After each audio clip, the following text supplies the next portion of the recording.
Civilian sites के ऊपर उन्होंने हमला किया है। तो थोड़ा सा उसके ऊपर हम बात करते हैं। टेक्नोलॉजी के एस्पेक्ट एआई का बहुत ज़्यादा रोल शामिल हो चुका है। जीपीटी शॉप बेसिकली एक वेबसाइट या एक शॉप नहीं है, एक बाइकआउट का कैंपेन चल रही है। लोगों ने बाइकआउट चाइना नाम से शर्ट्स पहनी हुई हैं और वो शर्ट्स भी चाइना से बन के आ रही है। कैनवा कोड जो है और वो चीज़ें बनाना शुरू की कि आप एक सीजन देख रहे हो और उसके अंदर जो उसने वेयर किया हुआ है वो आप वो बाय कर सकते हो। जी, सऊदीया में जिस वक्त सबसे बड़ी इन्वेस्टमेंट की डील हुई है ना, वो हुई है सऊदी अरामको वर्सेस बीवाईडी, जो कि एक दूसरे के कंपटीशन में आते हैं। इन दोनों की आपस के अंदर डील हुई है। बहुत बड़ी बात है ये। अगर आप देखेंगे पूरी दुनिया में कहीं इस लेवल की चीज नहीं हो रही। आर्टिस्टिक मिलेनियल ने पाकिस्तान का जितना नाम रोशन किया है, इवन कुछ कंपेनों में तो उन्होंने कहा कि $10,000 की जो कैंपेन होती थी वो $500 के ऊपर आ गई है। कोरियर के हमारी एसोसिएशन के पास भी बहुत सारे केसेस आ रहे हैं। कोरियर कहता है कि मैंने अटेम्प्ट किया, बट इन एक्चुअल उसने अटेम्प्ट ही नहीं किया। उनका इतना कोई मसला नहीं है। प्रीपेड ऑर्डर्स का लिखा हुआ है भाई, refuse at doorstep. Cancel orders को डिलीवर कर देंगे।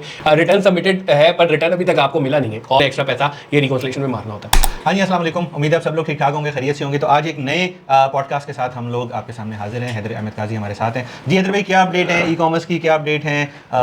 हमारे पास जो एक वॉर चल रही है, और स्पेसिफिकली अगर बात करें तो टेक्नोलॉजी क्या रोल प्ले कर रही है या क्या कर सकती है इस वॉर में, और हमें एज ए ई कॉमर्स गाय क्या प्रिकॉशंस लेने चाहिए आने वाले टाइम के हिसाब से। जी बिल्कुल। वैसे तो हमारा ये एपिसोड आपको पता है कि टेक्नोलॉजी से रिलेटेड, ई कॉमर्स से रिलेटेड, इससे रिलेटेड इन्फॉर्मेशन होती है, और हर महीना हर हफ्ते हम लोग अपडेट कर रहे होते हैं। लेकिन इस दफ़ा क्योंकि आप जानते हैं कि कल ही इंडिया ने स्ट्राइक किया है एक काफ़ी बुज़दिलाना एक्ट के थ्रू सिविलियन साइट्स के ऊपर उन्होंने हमला किया है। तो थोड़ा सा उसके ऊपर हम बात करते हैं टेक्नोलॉजी के एस्पेक्ट से, क्योंकि definitely we are not experts for different wars और काइंड ऑफ टेक्निक्स, बट उसके अंदर जो टेक्नोलॉजी यूटिलाइज हुई है उसके अंदर जो अब नया वारफेयर जोन बनता जा रहा है, जो जिस तरीके से टेक्नोलॉजी यूज हो रही है हम उस पर बात करेंगे।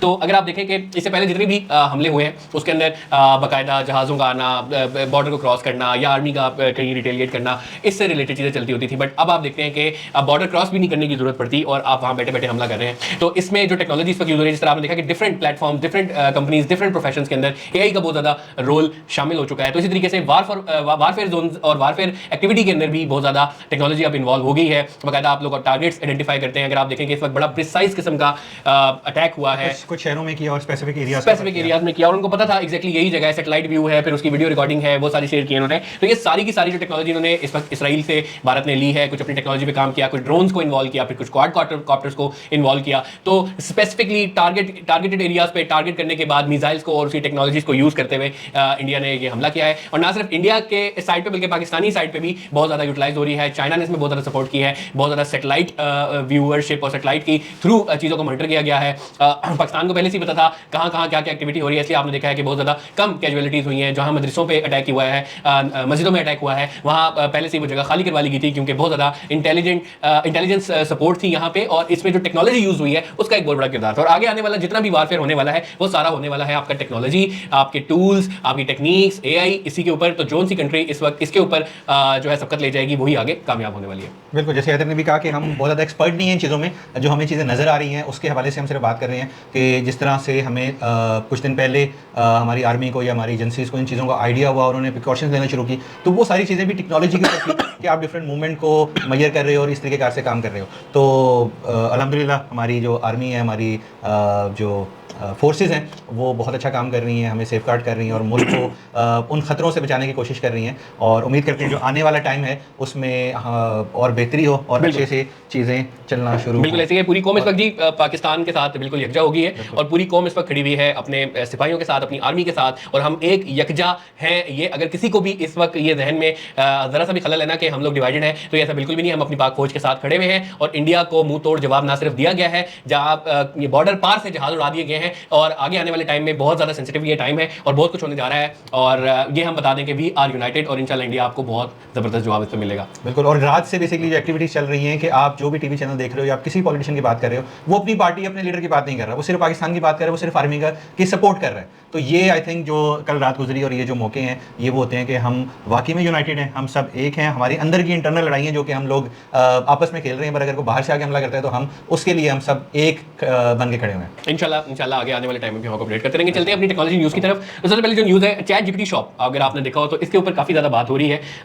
चैट जीपीटी ने जिस तरह गूगल बहुत सारी चीज़ें अब एआई की लेके आ रहा है, तो चैट जीपीटी ने भी बहुत ज़्यादा इसको अपने रोल को इनहेंस करना स्टार्ट कर दिया है। जीपीटी शॉप बेसिकली एक वेबसाइट या एक शॉप नहीं है, बट रिसर्च जब आप सर्च कर रहे हैं किसी प्रोडक्ट के बारे में स्पेसिफिकली किसी क्वेरी के साथ, तो वो आपको रिकमेंडेशन इंजन की तरह काम करता है और आपको बड़ा ही प्रिसाइज आंसर दे रहा है। उसके अंदर डिफरेंट मॉड्यूल्स हैं, तो क्या क्या है उमर भाई जरा अच्छा, जो उसमें सबसे इंपॉर्टेंट चीज़ है भाई, जो उसका स्ट्रक्चर है ना, वो I think Google shopping ads वाला है मेजरली। कि अगर आप आईफोन 16 के बारे में या किसी फुटबॉल के बारे में या जूतों के बारे में किसी भी प्रोडक्ट के बारे में सर्च कर रहे हो, तो वो आपको ये बताएगा कि ये प्रोडक्ट किस वेबसाइट के ऊपर अवेलेबल है, उसकी प्राइस क्या है, और उसकी जो सर्च होगी वो आपकी पास हिस्ट्री से कहीं ना कहीं रेलिवेंट होगी। ठीक है, वो आपके ऊपर डेटा ही बनाना शुरू करेगा कि आपकी क्या सर्च करते हो, आपकी बाइंग पावर क्या है या बाइंग बिहेवियर्स क्या है, उसके हिसाब से आपको वो रिकमेंडेशन देना शुरू करेगा कि ये इस वेबसाइट के ऊपर है, यहाँ पे पड़ा हुआ है। अच्छा, इसके अंदर एक जो आपकी डायरेक्ट प्रोडक्ट सर्च है, आप किसी प्रोडक्ट के बारे में सर्च कर रहे हो, like iPhone 16, where to buy iPhone 16, ठीक है, तो वो आपको एक्जैक्टली बता रहा है कि आपके नियर बाय यहाँ है, ऑनलाइन लेना है तो यहाँ पे वो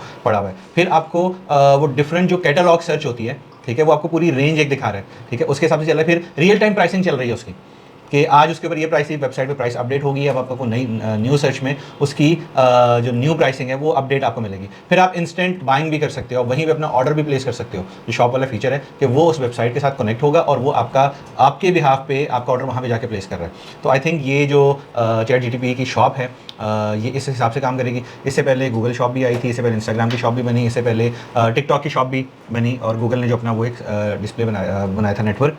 तो आई थिंक ये चीज़ चलेगी। और सेम एक और चीज़ मुझे याद आ रही थी, नेटफ्लिक्स की शॉप, ठीक है, कि नेटफ्लिक्स ने कुछ जो आपके करेक्टर्स होते हैं उनके ऊपर शर्ट्स और कैप्स और वो चीज़ें बनाना शुरू की कि आप एक सीज़न देख रहे हो और उसके अंदर जो उसने वेयर किया हुआ है वो आप वो बाय कर सकते हो। ठीक है, वो इतना ज़्यादा नहीं चला क्योंकि ऑब्वियसली मार्केट और वो सब चीज़ें डायनामिक्स बिल्कुल डिफरेंट है। बट आई थिंक ये जो चैट जीटीपी शॉप है, इसके चलने के और इसके कामयाब होने के चांसेस इसलिए ज़्यादा क्योंकि ये आपकी डायरेक्ट सर्च के ऊपर एक तो इसका पैरामीटर चल रहा है, फिर वो एरिया वाइज, लोकेशन वाइज वो चीज़ें चल रही हैं कि आपको आपके नियर बाय में वो चीज़ें मिलेंगी। अब जैसे नेटफ्लिक्स की शॉप थी तो उन्होंने यूएसए में या कनाडा में डिफरेंट जगह अपनी शॉप्स और आउटलेट्स भी बनाई कि जहाँ पे या वेयर हाउसेस बनाए। अब नेटफ्लिक्स पूरी दुनिया में चल रहा है तो वो पूरी दुनिया में वो सप्लाई नहीं दे सकते, ठीक है, तो वो सर्च आपको सिर्फ वहीं पे शो होगी जो कि आपके एरिया में है, तो वो आपके लिए थोड़ा सा रेलिवेंट बन जाएगा। सही। अच्छा, एआई की ही बात हम करते हैं तो जहाँ पे ये चैट जीपीटी है और डिफरेंट अदर प्लेटफॉर्म्स है, ग्रॉक 3, डीपसीक, ये अपने अंदर कुछ ना कुछ रोज़ बरोज़ लेके आ रहे हैं। रिसेंटली हम देखते हैं कि चैट जीपीटी ने और बहुत सारे काम किए हैं, जिस तरह से गिबली आर्ट है और इस तरह से। तो अब कैनवा ने भी एआई को इंटीग्रेट करना स्टार्ट कर दिया। अब कैनवा ने एआई को कैसे इंटीग्रेट किया कि अगर आप वहाँ पे कोई भी प्रॉम्प्ट देते हैं तो उस प्रॉम्प्ट के अगेंस्ट वो आपको प्रेजेंटेशन, इमेज या कोई भी पोर्टफोलियो या किसी भी किस्म की आपको जो है ग्राफिक्स वो क्रिएट करके दे देता है through just one prompt. Chat GPT ने भी अपने आप को बड़ा एनहेंस किया। अगर आप देखते हैं तो पहले की क्वालिटी जो कि इमेज जनरेशन की थी वर्सेस अब की क्वालिटी में बहुत ज़्यादा फर्क है, बट ये कोडर्स के लिए बहुत अच्छा है जी। अगर कोई एपीआई को यूटिलाइज करते हुए किसी वेबसाइट के ऊपर डायनामिक कोई चीज़ क्रिएट करना चाहता है तो ये बहुत ज़्यादा जो है इस वक्त लॉन्च हो चुका है। बड़े इसके बेनिफिट्स भी हैं और इसको क्रिटिकली एनालाइज भी कर रहे हैं, लेकिन अभी ये कहा जा रहा है कैनवा कोड जो है वो डेवलपर्स के लिए तो है beneficial, but for non developers it's still not easy for utilization. Next खबर जो हैदर भाई, जिसके ऊपर हम लोगों ने थोड़ी सी आवाज़ भी अपनी उठाना शुरू की थी, हमारा एक बहुत ही मशहूर गेमर है जी, ठीक है, टेकन का, जो आई थिंक पिछले कितने साल से वर्ल्ड चैंपियनशिप जीत रहे हैं, पिछले कॉन्टिन्यूसली 5 साल से वो चैंपियन है ऑलमोस्ट जी। तो वो जीत रहे हैं। तो इस दफ़ा थोड़ा सा उनके साथ प्रॉब्लम ये हुई थी कि उनको वीज़ा नहीं मिल सका था, तो इसके बारे में क्या है और अभी क्या अचीवमेंट है उनका? अभी रिसेंटली जी एक टूर्नामेंट हो रहा था रियाद के अंदर, तो वहाँ पे सऊदी अरब का वीज़ा उनको नहीं मिल सका क्योंकि ये टाइम पीरियड भी कुछ इस तरह का था। वैसे भी अमूमन जो है उम्रे के वीज़ाज भी अगर आप देखते हैं इस वक्त नहीं लग रहे होते, उनके हज की एक जो है ना वो स्टार्ट हो जाती है, तो उसी उम्रे में उनको वीज़ा नहीं मिल सका, तो एक जो वर्ल्ड टूर्नामेंट हो रहा था वहाँ पे नहीं जा सके। But at the same very time level up expo जो कि हुआ है इस वक्त लास वेगस के अंदर, अरसलान ऐश ना सिर्फ उसके अंदर पार्टिसिपेट किया बल्कि उसको जीत भी लिया और एक दफ़ा फिर $10,000 उन्होंने अपने नाम किए टेकन 8 पे, जो कि प्राइस पूल पे था, और एक $4,500 की कस्टम ट्रॉफी भी उन्होंने जीती। और अरसलान ऐश ने अपनी एक जो लेगेसी है, एक जो चलती आ रही है टेकन 8 में, जो कि वो अनबीटेबल है, ना सिर्फ उन्होंने खुद अपने आप का पाकिस्तान का नाम रोशन किया बल्कि बाकायदा एक बूट कैंप करके एक पाकिस्तान की टीम भी बनाई है। तो अगर आप अब देखते हैं तो बाकायदा एक टीम जाके लड़ी होती है जिसके अंदर जॉन है, हाफिज है एक लड़का बहुत अच्छा खेलता है, तो अब बाकायदा टीम टूर्नामेंट में भी जाके वो जीत रहे हैं। तो एक बहुत बहुत बहुत अच्छी ब्लेसिंग है पाकिस्तान के लिए, माशाल्लाह पाकिस्तान का नाम इंटरनेशनल लेवल पे ई गेम्स के अंदर रोशन करें। अच्छा, नेक्स्ट हम चलते हैं चाइना। बड़ी ज़बरदस्त न्यूज़ है। और चाइना में आपको पता है यूएस के साथ जो चाइना की वॉर चली, जिसे हमने लास्ट भी एपिसोड में जिक्र किया था कि चाइनीज़ प्रोडक्ट को बाइकआउट किया जा रहा है और उनके ऊपर डिफरेंट टैक्सेस लगाए जा रहे हैं, उनके टैरिफ को बहुत ज़्यादा बढ़ाया जा रहा है कि चाइनीज़ प्रोडक्ट यूएस मार्केट में नहीं है। तो क्या अब प्रोडक्ट चल रही है चाइना की या क्या एक्टिविटीज़ हो रही है? और भी देखें, जिस तरह अभी ये ट्रम्प की टैरिफ वॉर स्टार्ट हुई है, तो बेसिकली ये अगर आप देखें बाकी सबके लिए तो न्यूट्रलाइज हो गई थी, लेकिन एक चाइना के लिए ये वार बाकायदा चली है। अब उसके अंदर क्या होता है कि वाहिद चाइना एक ऐसा मुल्क है, पहले कहा जाता था कि जी इंडियन यानी कि हिंदू बनिए से आप सीखें, लेकिन चाइना वाले दुनिया के वाहिद ऐसी कौम है जो चाइना का के नुकसान के अंदर भी अपना फायदा देख लेते हैं। तकरीबन कोई 1,20,000 बायकॉट चाइनीज प्रोडक्ट की शर्ट्स, कैप्स बाकायदा बना के यूएस के अंदर उन्होंने अभी बेची है। और बायकॉट चाइना, बायकॉट सीरीज, ये सब भी अगर आप देखें चाइना के अंदर बन रहा है, चाइना की फैक्ट्रीज के अंदर बन रहा है। तो ऑन वन हैंड जहां वो लग्जरी गुड्स को प्रमोट करते हुए बाकायदा उन्होंने उनके खर्चे उड़ा के रख दिए कि अगर आप 25,000-30,000 का एक बैग ले रहे हैं तो बेसिकली वो आपको 2,000-1,500 डॉलर के अंदर पड़ेगा। इसके साथ साथ जो बायकॉट भी करना है उस प्रोडक्ट का, जो जंग भी लड़नी है, तो उसके अंदर भी अगर कोई बेनिफिट बना रहा है तो वो चाइना। तो ये चाइना से जी हमें सीखना चाहिए कि एक बायकॉट का कैंपेन चल रही है, लोगों ने बायकॉट चाइना नाम से शर्ट्स पहनी हुई है और वो शर्ट्स भी चाइना से बन के आ रही है। ऐसे ही है। और अगर देखा जाए तो अभी पिछले क्वार्टर में करीबन 1.5 लाख यूनिट शर्टों का बायकॉट चाइनीज प्रोडक्ट्स का वो यूएस को बेच चुके हैं। और पर क्वार्टर कहा जाता है कि तकरीबन 1.5 से 2 लाख इस तरह के प्रोडक्ट्स बना के बेचे जा रहे हैं। अच्छा सर, चाइना से एक और खबर है, टेमू को क्या हुआ है? टेमू का यूएस में अब क्या लड़ाई चल रही है और क्या एक्टिविटीज है? अच्छा, टेमू को अगर हम देखते हैं तो पाकिस्तान के अंदर एक बड़ा क्रेज था, लोग पागल हो रहे हैं, शेयर कर रहे हैं, जी प्रोडक्ट आ रहा है, 2,000 का आ रहा है, ये आ रहा है, वो आ रहा है, दराज का क्या होगा वगैरह वगैरह। लेकिन आप देखते हैं कि वो एकदम से बूम खत्म हो गया। अब वही लोग जो कि पहले पोस्ट कर रहे थे कि ये देखिए जी टेमू से ये चीजें मिल रही है, अब वही लोग पोस्ट करेंगे ये देखिए जी मैंने एक शर्ट मंगवाई तो ये मुझे छोटी सी शर्ट आ गई, मैंने मोबाइल मंगाया तो जनाब मिनी मोबाइल आ गया, की चेन बना हुआ आ गया, मैंने गाड़ी साफ करने वाला कपड़ा मंगाया तो वहां पे थे 4 पीसेस, वो 4 इतने पीसेस छोटे छोटे करके दे दिए। तो टेमू से बहुत ज्यादा लोग डिसहार्ट होना स्टार्ट हो गए हैं। ये बात है पाकिस्तान की। और अगर आप देखते तो यूएस के अंदर इस वक्त जो टफेस्ट कंपटीशन चाइनीज प्रोडक्ट्स का ही आपस में चल रहा है, टेमू वर्सेस शीन। तो शीन बहुत एग्रेसिवली वहां पे मार्केट को, फैशन इंडस्ट्री को स्पेशली जो है वो वहां पे कैटर कर रहा है। बट टेमू ने ये टैरिफ वॉर के स्पेशली बाद से आप अगर फेसबुक लाइब्रेरी में जाके देखते हैं तो उनके एड्स आपको नजर नहीं आते। तो कहा यह जा रहा है कि Temu is now absent from the Meta ad library. और शीन जो है ऑन द अदर हैंड अगर आप देखें तो 50,000 प्लस जो है प्रोडक्ट्स में सब प्रमोट कर रहा है, बेच रहा है। एक अलग ही किस्म की वॉर चल रही है चाइनीज प्रोडक्ट्स की आपस में भी, और इसका बेनिफिट कस्टमर डायरेक्टली ले रहा है। टेमो के बारे में हमने भी हैदर भाई एक अपनी सीरीज में बात की थी कि जो पाकिस्तान में प्रोडक्शन कर रहा है, जो पाकिस्तान में चीज़ें बना रहे हैं और बेच रहा है, उसको कोई नुकसान नहीं है टेमो से। बिल्कुल ऐसे ठीक है, इवन अलीबाबा भी आ जाए या अमेजॉन भी आ जाए, वो उससे फायदा उठा सकता है, उसको नुकसान नहीं, उससे नुकसान नहीं हो सकता। सेकेंडली टेमो पाकिस्तान में उस टाइम कामयाब होगा जब वो यहाँ पे आके बैठा हुआ है, अपनी वेयर हाउसिंग है और यहाँ पे अपने प्रोडक्ट को डिस्प्ले कर रहा है, यहाँ की चीज़ों को, और वो अपने रिटर्न भी यहाँ पे क्लेम कर रहा है, डैमेजेस क्लेम कर रहा है। अब वो आपकी वाली बात है कि मैंने भी एक शर्ट ऑर्डर की टेमो से और वो शर्ट आई इतनी, वो की चेन के ऊपर शर्ट का डिजाइन बना हुआ था, ठीक है, जो कि आपको मार्केट से मेरे ख्याल से 100-200 की मिल जाती है, वो वहाँ से 2,000 की मिलती है। तो ये एक्चुअली में प्रॉब्लम हो रहे हैं। अच्छा, सऊदी से हैदर भाई खबर है कुछ पार्टनरशिप्स हो रही हैं, ठीक है, कुछ पाकिस्तानी इन्वेस्टर्स भी अभी सऊदी जा रहे हैं, कुछ सऊदी कंपनीज भी पाकिस्तान में इन्वेस्ट कर रही हैं। तो सऊदी के इससे क्या जी, सऊदी में जिस वक्त सबसे बड़ी इन्वेस्टमेंट की डील हुई है ना, वो हुई है सऊदी अरामको वर्सेस BYD, जो कि एक दूसरे के कंपटीशन में आते हैं। इन दोनों की आपस के अंदर डील हुई है। इस डील के बारे में मैं आपको थोड़ा सा बताता हूं। देखिए, अरामको कंपनी वो है कि अगर आप दुनिया की टॉप रेवेन्यू वाइज कंपनीज निकालेंगे ना, तो Aramco is one of the 5 top companies in the world. Oil production और ऑयल सेल करना, यही इनका मेन बिजनेस है। और अगर आप देखें पाकिस्तान के अंदर भी अरामको के पंप्स आना स्टार्ट हो गए, लिबर्टी के अंदर भी है, लाहौर में और इस्लामाबाद के अंदर भी इन्होंने खोला है। तो ये डील वैसे दुनिया को बड़ा हैरान करके रख दिया कि यार BYD के अंदर, मतलब आप ऑयल बेच रहे हैं और दूसरी इलेक्ट्रिक गाड़ी है, आप इसके अंदर डील कैसे करें? देखिए, सऊदी अरब के अंदर एक पॉलिसी अब बन गई है कि 30% ऑफ द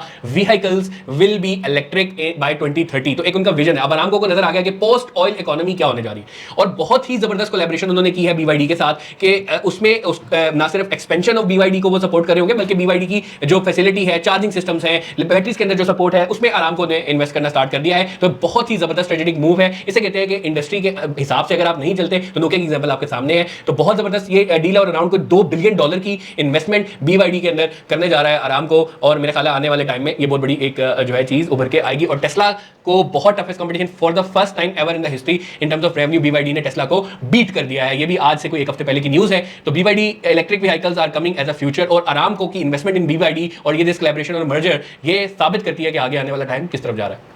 अच्छा जी, एक और टेक्नोलॉजी के ऊपर फिर हम डिस्कशन कर लें। गूगल Veo 2 लॉन्च हो चुका है और इसके बारे में इधर भी थोड़ा सा बताएंगे क्या है, कैसे चलता है और क्या फायदे और क्या नुकसान है। बिल्कुल, जैसे AI डिफरेंट इस वक्त दुनिया के अंदर आ रहा है और हर प्लेटफॉर्म बनता जा रहा है। और ChatGPT का भी आपने देखा, DeepSeek, Grok 3, गूगल का अपना Gemini वो बन रहा है। तो हर बंदा अपने अंदर कोई ना कोई ऐसे फीचर्स लेके आ रहा है कि जो आपको दूसरों से डिफरेंशिएट कर दे। तो पहले अगर आप देखते हैं तो टेक्स्ट बेस जो है एक चल रही थी वॉर, वो अब कन्वर्ट होती जा रही है एनिमेटेड और वीडियोज वाली फॉर्म में। सौरा लॉन्च किया जिस तरह ChatGPT ने, इसी के से गूगल ने जो है Veo लॉन्च कर दिया ताकि वो कोई सबकत लेके जा सके। आप देखते हैं ChatGPT के अंदर पहले जो मिड जर्नी की तस्वीरों की क्वालिटी होती थी थी वो अब आपको ChatGPT के अंदर मिलना स्टार्ट हो गई है। तो ये प्लेटफॉर्म हर कुछ ना कुछ जो है ना रोज नया लेकर आ रहा है। बेतहाशा चाइनीज इवन जो है वो प्लेटफॉर्म्स और ये वीडियो और एनिमेशन क्रिएटेड, और हमने एक जो पिछली वीडियो में कवर भी किया था कि इंडिया ने तो बाकायदा AI पे फिल्म बना लिया। तो वो एक पूरी फिल्मलाइजेशन और वो एक एनिमेशन करना, वो वीडियो क्वालिटीज लेके आना, तो उस प्लेटफॉर्म को जो सोरा के अगेंस्ट खड़ा किया है गूगल ने, वो वियो के नाम से है, इस वक्त फ्री है, आप जाके उस पर बहुत सारी चीजें कर सकते हैं। सोरा अगर आप देखें तो अराउंड $50 पर मंथ हमें मिलता है, ये $10 पे है। ये तकरीबन $10 पे है, कुछ इस पे लिमिटेड फ्री पे 10 और काफी हद तक फ्री भी है। वहां जाके आप देख सकते हैं, क्वालिटी इन कंपैरिजन कर सकते हैं। आगे आने वाले टाइम में हम अच्छा, एक सवाल है मेरा भाई जी, इतना AI टेक्नोलॉजी के ऊपर काम हो रहा है दुनिया में, इतने ChatGPT आ गया, DeepSeek आ गया, 10 और ऐसी आ गई, चैटबॉट्स आ गए, पिक्चर बनाने वाले बहुत से आ गए, वीडियो बनाने वाले बहुत से आ गए, तो क्या ये मार्केट सैचुरेट नहीं हो जाएगी? अब बिल्कुल सैचुरेट होगी, लेकिन अगर ये सैचुरेट होगी उसमें सबसे ज्यादा फायदा होगा हमारा कस्टमर का, क्योंकि देखिए जितनी ज्यादा रेयर ChatGPT जब तक एक था, इवन इंडियन ने उनसे सवाल किया कि क्या इस तरह की कोई प्रोडक्ट और बना सकते हैं, तो उसने साफ इनकार कर दिया कि बेटा बना के दिखा दो। फिर चाइनीज ने बना के दिखा दिया, तो फिर ये सस्ता होना स्टार्ट होगा। आप देखिए जिस तरह वियो आया है, उसने बहुत सारी चीजें सस्ती की हुई हैं, और पहले आप इमेज अपलोड करके कोई एनालिसिस नहीं करवा सकते थे, वो भी अभी उन्होंने फ्री कर दिया है। तो इस सब में, इस सैचुरेशन में जो सबसे ज्यादा फायदा होने वाला है ना, वो कंज्यूमर को होने वाला है, और इनके हेल्दी कंपटीशन से हम लोग जितना फायदा उठा सकें वो कम है। इस कंपटीशन को मेरे ख्याल से बहुत ज्यादा बढ़ना चाहिए, ना सिर्फ चाइनीज अमेरिकन बल्कि एशियन, मतलब इंडिया, पाकिस्तान और अदर रीजन, जापान साइड से भी कोई ना कोई चीज जो है निकल के आनी चाहिए, ताकि वो लोकल इंडस्ट्री को जितना तरीके से समझते हैं वो मेरा नहीं ख्याल के ये। हाँ, एक पाकिस्तानी भी आपका लॉन्च हुआ था जी, हम उस पर वीडियो नहीं बना सके थे जी जी, तो उसकी भी थोड़ी सी डिटेल्स हम इंशाल्लाह निकाल के नेक्स्ट वीडियो में उसका जिक्र भी करेंगे इंशाल्लाह। अच्छा, एक और पाकिस्तान से बात करें तो फिर पाकिस्तान की एक बड़ी, पाकिस्तान की एक यहाँ पे मैन्युफैक्चरिंग कंपनी है जो कि पूरी दुनिया में जानी जाती है, पूरी दुनिया में पहचानी जाती है, और डेनिम में खास तौर पे बहुत बड़ा नाम है उनका। आई थिंक वो पहली प्रोडक्शन है पाकिस्तानी कंपनी की जो कि यूएस में जाके अपना प्रोडक्शन हाउस है, कंपनी रजिस्टर्ड हो चुकी है, और अब उसने एक नया काम शुरू किया जो कि आपकी जीन्स और डेनिम को रिसाइकिल कर रही है। बिल्कुल बिल्कुल।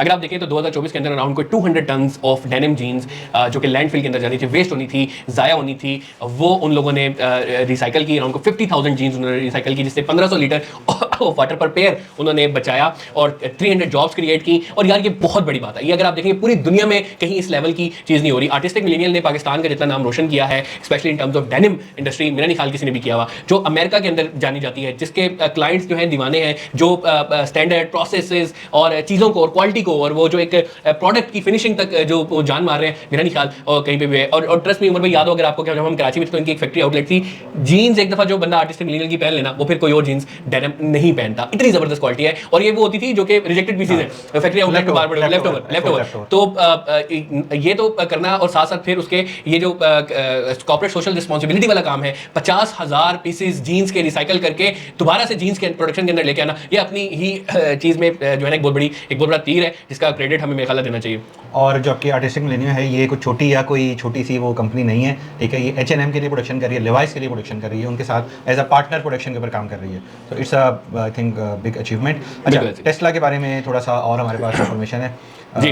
तो जिस तरह देखें जी, AI में बहुत ज़्यादा ग्रॉक 3 उसने बना दिया, डिफरेंट चीज़ों के अंदर वो जा रहा है। फिर उसने आपने देखा कि अपना टेस्ला ट्रक बना दिया, हर जगह जो है ना कहीं एलन मस्क जो है ना अपना दिमाग घुसा रहा था। एक क्रेज उसको बहुत था, वो था रोबोट्स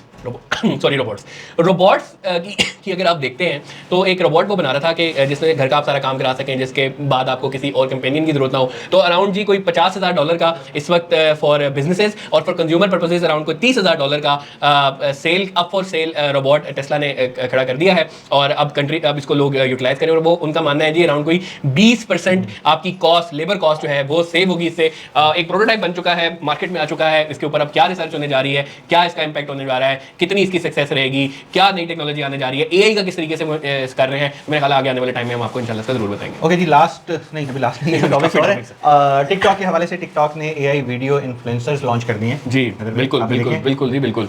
अगर आपको याद हो कि कुछ टाइम पहले ना मार्क ज़करबर्ग ने कहा था कि अब कमेंट्स इंगेजमेंट करने के लिए हम AI प्रोफाइल्स यूज करेंगे, यानी कि फेसबुक की AI बेस्ड प्रोफाइल्स होंगी। तो वो जी कमेंट्स कर रही होंगी, इंगेजमेंट कर रही होंगी, आपकी पोस्ट पे जनाब लाइक आ रहे हैं, शेयर आ रहे हैं, और एक इंगेजमेंट मिल रही है। तो उसी को ही देखते हुए माशाल्लाह टिकटॉक ने अपना एक सस्ता वर्जन ऑफ इन्फ्लुएंसर्स लॉन्च कर दिया। कहते हैं कि अगर आपको एक इन्फ्लुएंसर $500 में अगर पड़ रहा है ना, तो ये AI इन्फ्लुएंसर आपको $50 में वही काम कर देगा। तो AI ने जनाब इन्फ्लुएंसर्स का भी कारोबार ठप करना स्टार्ट कर दिया है, और हम देखते रहते हैं कि बहुत सारे AI इन्फ्लुएंसर्स बने भी हैं और क्रिएट हुए हैं, पोस्टें भी कर रहे हैं, इंस्टाग्राम से पैसे भी कमा रहे हैं। आगे आने वाला टाइम भाई मेरा ख्याल है कि टेबल पे बैठ के कंप्यूटर पे बैठ के काम करने वाला है और अगर कोई वाकई समझदार हुआ और एआई टेक्नोलॉजी को सही यूटिलाइज कर रहा है तो भाई स्काई इज द लिमिट। अगर इवन कुछ कंपेनों में तो उन्होंने कहा कि $10,000 की जो कंपेन्स होती थी वो $500 के ऊपर आ गई है, 15% हायर आपको क्लिक थ्रू रेट मिलता है। नाइक एडिडास ने इसको यूटिलाइज भी करना स्टार्ट कर दिया, अपने एवेटार्स बनाना स्टार्ट कर दिए हैं और 30% uplift in terms of reach भी उन्होंने अचीव करना स्टार्ट कर दिया। अच्छा, इसमें 2-3 चीज़ें हैं। सबसे पहले जो कॉस्ट सेविंग है, क्योंकि हम लोग as a digital marketing agency different brands के साथ काम कर रहे हैं, तो उनको यूके, यूएसए, इवन यूएई में इन्फ्लुएंसर जो रिक्वायर्ड होते हैं, तो वो इन्फ्लुएंसर बहुत ज़्यादा पैसे मांगते हैं। ऐसे ही ठीक है, ऑनेस्टली हमारे पास $25,000 एक 30 सेकंड की वीडियो रिकॉर्ड करने वाला इन्फ्लुएंसर भी है। ठीक है, अब वही काम आपका एआई से आई थिंक $50 में हो जाता है। ठीक है, आपकी वो कॉस्ट सेविंग है। सेकंडली, इंगेजमेंट रेट इसलिए ज़्यादा है कि अब क्लाइंट वो या यूज़र वो बहुत सारी ऐसी वीडियोज़ इन्फ्लुएंसर की देख चुका है, ये उसके लिए यूनिक वीडियो है, ये उसके लिए एक नई वीडियो है, इसके साथ वो इंगेज करता है। ठीक है, और फिर वो ये हमारे जैसा बंदा वो बहुत सारी वीडियोस को इसलिए भी देख रहा है, यार ये बनाई कैसे है, ये कौन सी टेक्नोलॉजी यूज़ की है, तो उसका एंगेजमेंट रेट यहाँ से निकल के और जी बनाना भी बहुत स्टार्ट है। आप रन में सॉफ्टवेयर यूज़ कर लें और डिफरेंट अदर प्लेटफॉर्म यूज़ कर लें और बस एक दफ़ा बना के आप उससे मल्टीपल टाइम्स बहुत सारी चीज़ें करवा सकते हैं। तो एक जो ज़माना होता था, एक वो करेक्टर बनाया करते थे 3D, अब वो ज़माना मेरे ख्याल इन्फ्लुएंसर्स वाली साइड पर भी चला गया। Amazon just walkout expansion. जी, अमेजॉन ने क्या किया है कि जी जिस तरह आपने देखो कि बाहर बहुत सारे स्टोर्स हैं, आप वहाँ जाते हैं, कैशलेस ट्रांजेक्शन हो रही होती है, इवन पीपल लेस ट्रांजेक्शन हो रही होती है। एक स्टोर के अंदर आप जाते हैं, वहाँ पे कोई काउंटर नहीं है, कोई बंदा खड़ा नहीं है, बस आप प्रोडक्ट उठाते हैं और जब आप निकल रहे होते हैं तो आपका वो आराम से कैश हो जाता है। तो ये टेक्नोलॉजी जी उसने बाहर भी बेचना स्टार्ट कर दी है, डिफरेंट रिटेलर्स के लिए उसने वो अवेलेबल कर दी है और उनको 150 अमेजॉन गो स्टोर्स और 50 थर्ड पार्टी लोकेशंस पे ये इंप्लीमेंट करना स्टार्ट कर दिया। तो अमेजॉन ने कहा है कि now it's available for everyone, so those who want to opt it they can easily. और मेरे ख्याल है कि बहुत अच्छी चीज़ है, इसको अगर पाकिस्तान में अंदर भी लेके आया जा सकता है अब, अगर इस तरह से बाकी ये खुल गई है तो ये एक बड़ी अच्छी चीज़ हो सकती है रिटेलर्स के लिए। बिल्कुल। अच्छा, उसके बाद हमारे पास जो टेमू और शीन की एक लड़ाई है। हाँ, टेमू और शीन की एक नई लड़ाई छिड़ पड़ी है। बिल्कुल जी, बिल्कुल। और ये दोनों जो ग्रैब करना चाह रहे हैं कि उनके टेमू है चाइना का, शीन है आपका गल्फ वाली साइड का। शीन भी चाइना का ही है, लेकिन वो थोड़ा सा जरा प्रोडक्ट्स उसके फैशन रिटेल के ऊपर ज़्यादा वो टारगेट कर रहे हैं। तो अब ये यूएस के ई कॉमर्स को दोनों कैप्चर करना चाह रहे हैं और वहाँ पे जाके दोनों लड़ रहे हैं, तो बड़ी इंटरेस्टिंग लड़ाई होगी इनकी। बेसिकली शीन की ग्रोथ को देखते हुए टेमू ने भी यूएस के अंदर घुसने की कोशिश की, जहाँ $32 बिलियन का शीन का बिजनेस हुआ है 2023 के अंदर, तो $15 बिलियन तकरीबन टेमू ने भी 2024 में निकाल लिए हैं और अब आपस में एकदम से गुत्थम गुत्था हो रहे हैं। लेकिन शीन आप कहें कि थोड़ा सा जरा आप देखेंगे जरा अपर क्लास समझा जाता है, इन्फ्लुएंसर्स को यूज़ कर रहा है, उसकी चैरिटी बहुत अच्छी है, उसकी मार्केटिंग कैंपेन्स बहुत अच्छी है, उसकी टेक्निक बहुत अच्छी है और फैशन रिटेल को कर रहा है, जैसे यूनिक्लो ब्रांड है और इस तरह के और मेसीज वगैरह को टारगेट कर रहा है। तो एक अच्छा बास्केट साइज जनरेट कर रहा है, जहाँ टेमू का बास्केट साइज जो है वो थोड़ा सा कम है और यहाँ पे टफ कंपटीशन मिल रहा है, बल्कि इन दोनों की जंग जो है आपस में कस्टमर का काफ़ी बेनिफिट कर रही है। अच्छा, ये सारी जो आपको वीडियो के अंदर मिल रही है, सारी डिटेल्स और ये सारा ब्लॉग इन रिटर्न में भी आप लोग देख सकते हैं, पढ़ सकते हैं deploys.pk पे न्यूज़ एंड अपडेट्स चैनल के ऊपर। तो ये सारी डिटेल्स टॉपिक वाइज और डिटेल वाइज जो हम डिटेल्स आपको बता रहे हैं, जो नंबर्स बता रहे हैं, ये रिसर्च करके R&D करके ये सब डाटा को निकाला गया,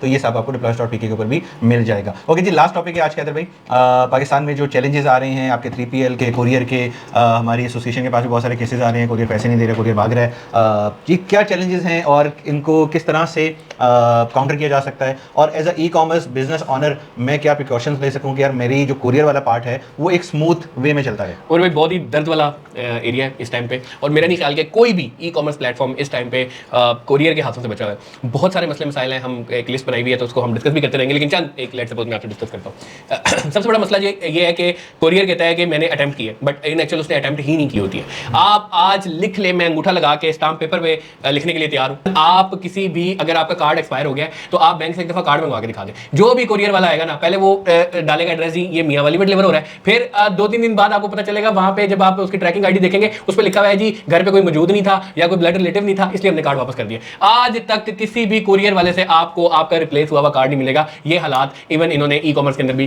जनाब कर दिए कि जी हम गए, वो जी घर पे अवेलेबल ही नहीं थे। आप आज थोड़ा सा खर्चा कर ले, एक बंदा आप बिठा ले जो कि कॉल सेंटर पे आपको बाकायदा कॉल करके जो है कस्टमर से पूछे कि भाई हाँ आपने बाकी रिजेक्ट किया है पार्सल या ये कुरियर वालों ने किया है, 25% आपको हमेशा रिजल्ट मिलेगा और भाई कुरियर वाला है नहीं, मेरा पार्सल मुझे वापस भिजवा दो। तो ये हालात है, अब क्या कह सकते। अच्छा मजे की बात, उमर भाई ऐसा नहीं है कि कोई मखसूस, माशाल्लाह सारे ये कितने के मिल बांट के जिस तरह इन्होंने कहा कि अच्छा यार इस तरह करना हमने 20% इस तरह पता नहीं यार, मतलब कैसे इनका दिल मुतमिन होता है कि आप एक चीज़ है उसके लिए एफर्ट नहीं कर रहे हो। अच्छा मैं हो सकता है कि यार मैं बेनिफिट ऑफ डाउट देता हूँ कि सिस्टम्स अच्छे नहीं है, सिस्टम का कंट्रोल नहीं है, लोगों का कंट्रोल नहीं है, लोग कर जाते होंगे, पर ये एक चीज़ है और आज तक है और ये मुझे लगता है आगे कभी खत्म होगी। देखिए सिस्टम का इतना कोई मसला नहीं है, हमने इंटरनेशनल भी काफ़ी कोरियर के साथ काम किया हुआ, उनके सिस्टम्स को भी देखा हुआ, टेक्नोलॉजी वाइज भी हम आगे हैं। फिर हमारे पास बार के बाहर से पैसा भी आता है, सीड फंडिंग के ऊपर भी चल रहे हैं, लोग भी सस्ते हैं, ठीक है, वो भी पैसा भी, यहाँ पे लेबर भी सस्ती, लोग भी सस्ते। आई थिंक जो इंटरेस्ट है वो डेवलप नहीं हो पा रहा, कोरियर कंट्रोल चलाने शायद वालों खुद नहीं का। करना चाह रहे। ठीक है, पता और इस तरह के बहुत सारे इश्यूज चल रहे हैं कोरियर में। हम लोग नेक्स्ट टाइम ये कोशिश करेंगे कि हम कुछ कोरियर वालों को भी अपने साथ इंगेज करें, उनके साथ इस चीज़ को जरा बातचीत करें ऑन कैमरा के चैलेंजेस क्या हैं और उनके सोल्यूशंस क्या हो सकते हैं। बिल्कुल, ठीक है, क्योंकि हमें घुमाने फिराने वाली बहुत बातें, वो शायद बातें हमें उनसे ज़्यादा आती हैं जो कि घुमाने फिराने वाली बातें करते हैं। एक्चुअल में एक्शंस क्या हैं, डाटा के ऊपर कोई कोरियर काम नहीं करता। बिल्कुल, ये तो मैं चैलेंज आपको दे सकता हूँ, ये आप लोगों डाटा को भी- करते हैं, डाटा सर नहीं करते हैं काम भाई। आपको कोई भी डाटा चाहिए हो, आप कोरियर वाले से राब्ता करें, आपको मिल जाएगा। ये काम करते हैं, बहुत अच्छा काम करते हैं भाई। मतलब डाटा आपको हाँ, कुछ सॉरी मैं थोड़ा सा लेट समझा। कुछ कोरियर ऐसे हैं जिनको हमने पर्सनली एक दो लोगों को उनके हाई लेवल पे कॉल करके उनको ये इस चीज़ से मना किया, आप लोग या आपकी टीम डाटा बेच रही है मार्केट में, खुदारा इस चीज़ को अपने सिस्टम से निकालें, अपनी कंपनी से निकालें, नहीं तो नेक्स्ट टाइम हम आपकी कंपनी को हाईलाइट करना शुरू करेंगे और जो आपके कस्टमर हैं, जो आपके क्लाइंट्स हैं, उन तक भी इस चीज़ को पहुंचाएंगे कि यार अपना आप पार्सल इनको नहीं दो, ये आपके कस्टमर्स का डाटा और आपका डाटा आगे लीक कर रहे हैं, आगे बेच रहे हैं। अच्छा, मैं प्रूव कर सकता हूँ इस बात को। उमर भाई अभी प्रूव कर सकता हूँ। मैं रिसेंट prove स्कैम कर आपने देखा है, रिसेंट स्कैम देखा है, वो पोस्ट ऑफिस वाला कि जी आपका पार्सल है वो आज रिजेक्ट हो गया, अगर आपने दोबारा पार्सल करवाना है तो मुझे ये इन्फॉर्मेशन देंगे। अभी रिसेंटली आना स्टार्ट हुआ है, और इस तरह के बेताशा। और उसका नाम, किसने क्या ऑर्डर मंगवाया था, कितनी वैल्यू का था, कहाँ से आया, एक एक डाटा, वो आपके शेन का पूरा डाटा है उसके पास। सारा डाटा है मार्केट के अंदर। तो ये एक बहुत बड़ा मसला है भाई, डाटा का मसला है, डिले डिलीवरी का मसला है, आपकी वेरिफिकेशन नहीं हो पाती। आपके लिए मतलब डिफरेंट सॉफ्टवेयर बना दिए, दराज ने पूरी लिस्ट बना दी, जिनको ने पूरी लिस्ट बना दी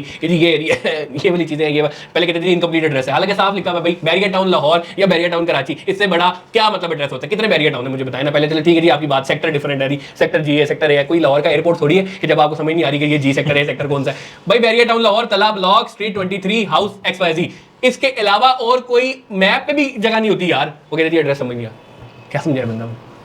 तो खैर ये मसले मसाइल भी है। फिर ट्रैकिंग, ये वो वाले बाने जो बचपन में करते थे कि मिस काम किया हुआ कॉपी कर। उमर भाई मैं आपको रिसेंटली अपना बताता हूँ, रिसेंटली मैं आपको बताता हूँ भाईजान, कराची से लाहौर एड्रेस सब कुछ ठीक लिखा हुआ है। और उसका जब मैं ट्रैकिंग के लिए गया हूँ तो मियाँ वाली जा रहा है पार्सल जी, और मैंने फोन करके कहा ये मियाँ वाली पार्सल कहाँ से जा रहा है भाई, आपने एड्रेस क्या डाला हुआ था। और 2 दिन बाद वो एकदम से ठीक हो जाता है, खुद ब खुद ही वहां पे लाहौर लिखा आ जाता है, और रिटर्न भी हो जाता है। ऑटो रिटर्न, माशाल्लाह जी, ऑटो रिटर्न पे चल रहा होता है, वो रिटर्न भी ऑटो हो जाता है, ऑटोमेटिक काम, ऑटोमेटिक सिस्टम चल रहा है जी।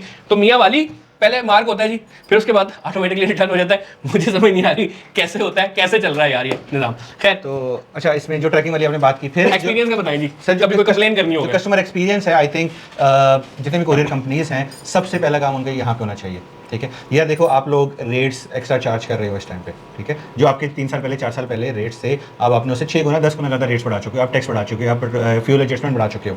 ठीक है, फिर आप उन पैसों को आगे सर्कुलेट नहीं कर रहे हो, आप अपनी टीम्स को इन्हांस नहीं कर रहे हो, कस्टमर केयर का कोई बंदा नहीं है आपकी टीम में, किसी भी कोरियर के पास नहीं है। ठीक है, SMS किसी भी कोरियर का नहीं जाता। ठीक है, व्हाट्सएप यार फ्री का मैसेज है, 15,000 रुपये का एक वो प्लगइन मिलता है, वो आप लो 1.5 लाख व्हाट्सएप के ऊपर मैसेज फ्री मिलेगा, वो भी ऑटोमेशन के ऊपर। बिल्कुल ठीक है, वो हमने अपनी छोटी छोटी वेबसाइटों पे लगाया हुआ है, जिसका 100-150 डेली का ऑर्डर है, उसके ऊपर हमने वो टूल्स लगाए हुए हैं। बट वो कोरियर के पास जिसके पास 5-6 लाख डेली का ऑर्डर आ रहा है, तो यार वो इस क्वांटम को या इन प्राइसिंग को एडजस्ट नहीं कर सकता। तो आई थिंक जो सबसे इंपॉर्टेंट फैक्टर है ना, वो नीयत का है। ठीक है कि यार पैसा बन रहा है, उसको जितनी जल्दी पैसा बना सकते हो बनाओ, उसके बाद टाटा बाय बाय, अल्लाह हाफिज़ कर दो। रिटर्न रेट को इतना ज़्यादा इन लोगों ने बढ़ा दिया उमर भाई, यकीन माने ब्रांड्स अब डिस्काउंट ऑफर करने लगे कि भाई अगर आप प्री पेमेंट करते हैं तो फिर आपको 10%, 15%, 20% डिस्काउंट मिलेगा। ये लोग एग्जांपल आप देख लें, पपीज की देख लें, डिफरेंट और ब्रांड पे लगे हुए। तो वो क्यों करने लगे हैं? क्योंकि भाई उनको यकीन ही नहीं है। ब्रांड देखें कहीं ना कहीं उस चीज़ को मैनेज कर लेता है। बहुत सारे ऐसे छोटे छोटे SMEs हैं, स्टूडेंट लेवल के लोग हैं, जिनका रिटर्न की वजह से पूरा बिजनेस बंद हो जाता है। नहीं पता 40% रिटर्न, 50%, उमर भाई 60%। प्रीपेड ऑर्डर्स पे लिखा हुआ है रिफ्यूज एट डोरस्टेप। कमाल चेक करे, प्रीपेड ऑर्डर्स का लिखा हुआ है भाई रिफ्यूज एट डोरस्टेप। और वो बेचारा कह रहा है भाई मैंने पेमेंट की, मेरा ऑर्डर कब आएगा? अंदाजा लगा। कस्टमर बेचारा दुकानों पे जाके कह रहा है कि सर मेरा ऑर्डर मुझे नहीं मिल रहा, मेरा ऑर्डर मुझे नहीं मिल रहा। आप उठा के एक वेयर हाउस में लेके जाते हैं, उस वेयर हाउस उठा के वापस हमारे पास ले आते हैं और उसकी जो है ना कॉस्ट चार्ज कर रहे होते हैं। बहुत ज़्यादा तकलीफ है। अच्छा, टैग इंटीग्रेशन की बात करते हैं उमर भाई। बहुत सारे प्लेटफॉर्म जिनको यूनिटी रिटेल और XYZ, बहुत सारे इन प्लेटफॉर्म्स ये बने किस लिए? क्योंकि भाई आप कंपनी के साथ किसी कोरियर वाले को इंटीग्रेट ही नहीं कर सकते। और इन लोगों ने बेचारों ने, इनके टेक वालों ने आके कोरियर्स की APIs वहां बनवा के अपने सिस्टम से इंटीग्रेट की और एक सिस्टम से फिर तमाम कोरियर वाले इंटीग्रेट होते थे। तो वहां से जनाब ये इनका जो सिस्टम है वो बनना स्टार्ट हो गया। तो ये इतने एफिशिएंट अगर ये प्लेटफॉर्म्स होते तो बहुत सारे ऐसे जो इस वक्त मिडल वेयर है उन प्लेटफॉर्म की शायद जरूरत ही ना होती। खैर तो वो देखिए प्लेटफॉर्म्स भी अवेलेबल हैं, टेक्नोलॉजी भी अवेलेबल है, वो टेक्नोलॉजी को बनाने वाले भी अवेलेबल हैं, स्टिल आपका इंटरेस्ट डेवलप ही नहीं हो रहा कि यार मैं इस बिजनेस को बेहतर कर सकूं। बिल्कुल और ऐसे ही। किसी भी कोरियर कंपनी का वो इंटरेस्ट डेवलप नहीं हो पा रहा, ठीक है। हमें नहीं लग रहा कि यार एज मैं ई कॉमर्स बिजनेस ऑनर बात करूं, ठीक है, जो मैं कुछ ब्रांड्स अपने चला रहा हूं, मैं डेली ऑर्डर ट्रैक करूं, लाहौर टू लाहौर का ऑर्डर चौथे 5वें दिन डिलीवर हो रहा अंदाजा है, लगाएं। 4 दिन तो सिर्फ वेयर हाउस में पड़ा है। अच्छा, विद इन 24 आवर्स चार्ज करने के एक्स्ट्रा पैसे ले रहे हैं वो कि भाई हम लास्ट माइल ये जल्दी डिलीवर हो रहा है तो इसके ये चार्जेस है 10 रुपए ज्यादा है, और अगर आप 4 दिन में करते हैं तो उसके ये पैसे ले रहे हैं प्रीमियम के और डिलीवर कर रहे हैं दूसरे साथ। अच्छा, फिर एक और मसला जो मुझे जिसके कोरियर के साथ मेरी सबसे ज्यादा लड़ाई होती है कि आप यहाँ से ऑर्डर लेके जाते हो, 4 दिन बाद 5 दिन बाद ऑर्डर रिटर्न करते हो, बोलते हो नो सर्विस एरिया। अगर भाई सर्विस एरिया नहीं था तो लिया क्यों, उठा के क्यों गए, आपके सिस्टम में उसकी बुकिंग क्यों हो रही है, फ्लैग क्यों नहीं हुआ? ठीक है कि यार ये एरिया सर्विस में क्यों, एड्रेस तो आपके कुरियर पे जा रहा है, एड्रेस कंप्लीट लिखा हुआ कस्टमर का, सिटी कंप्लीट लिखा हुआ, नंबर लिखा हुआ, आप बोलो कि यार ये सर्विस एरिया में नहीं है, इस ऑर्डर को बुक ही मत करो। उमर भाई पैसे कैसे बनेंगे?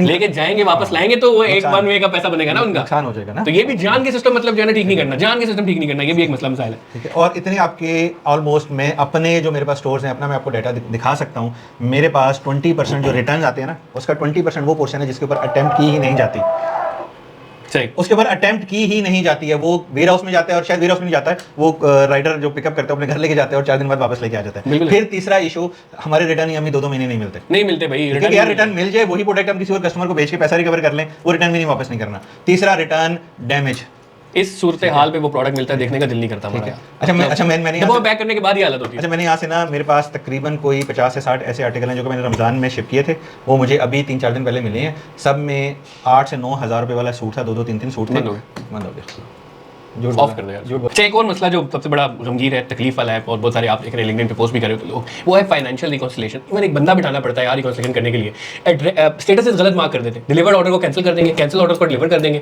रिटर्न सबमिटेड है पर रिटर्न अभी तक आपको मिला नहीं है, और पैसे जो है उसकी इनवॉइसेस करनी है, ओवरवेट चार्ज कर रहे होते हैं कहीं कहीं, जहाँ पे 1 किलो का वो पार्सल है वहाँ 5 kg लगा हुआ है, तो जब तक आप रिकॉन्सिलेशन नहीं करेंगे आप इनके साथ नहीं कर सकते भाई। कम से कम महीने में 25-30% इन्होंने एक्स्ट्रा पैसा ये रिकॉन्सिलेशन में मारना होता है, और पेमेंट ही नहीं करते। उमर भाई स्टार्टअप को अगर पेमेंट ही नहीं मिलेगी तो वो किस तरीके से चलेगा, मुझे बताएं। बिल्कुल ऐसा सर, मेरे अपने एग्जांपल में किसी की क्या एग्जांपल दूं, मैं अपनी एग्जांपल देता हूं कि मैंने एक वेबसाइट बनाई, एक कार्ड लगाया, एक कोरियर बनाया कि यार इसका पैसा ये में सर्कुलेट होगा, उसका पैसा कोरियर से नहीं आया तो फेसबुक पे नहीं गया पैसा, वेंडर को पैसा नहीं गया, वो बिजनेस 2 हफ्ते में बंद हो गया, ठीक है। अब मैं इसी कुछ चीज़ को लेके जाऊँ, जो छोटे एसएमईज हैं, स्टूडेंट लेवल के लोग हैं, इवन जो 10 मिलियन तक अभी मंथली बिजनेस कर रहे हैं, वो भी स्टक होकर बैठ चुके हैं। हमारे पास एक रियल एग्जांपल है कि एक बंदे ने B2B मॉडल के ऊपर कोरियर को माल दिया, ठीक है, 2.5 से 3 मिलियन का वो माल था, कोरियर ने उसको डिलीवर किया, सबको जाके कैंसिल मार्क कर दिया और उसको बोला कि यार ये सारे कैंसिल हैं, वो माल भी नहीं दे रहा और पैसे भी नहीं दे रहा, ठीक है। फिर जिस टाइम वो पूरा केस बना और बीच में फिर बैठे तो वो माल, उनको पैसे 2 महीने बाद मिले उसके। तो अगर उसको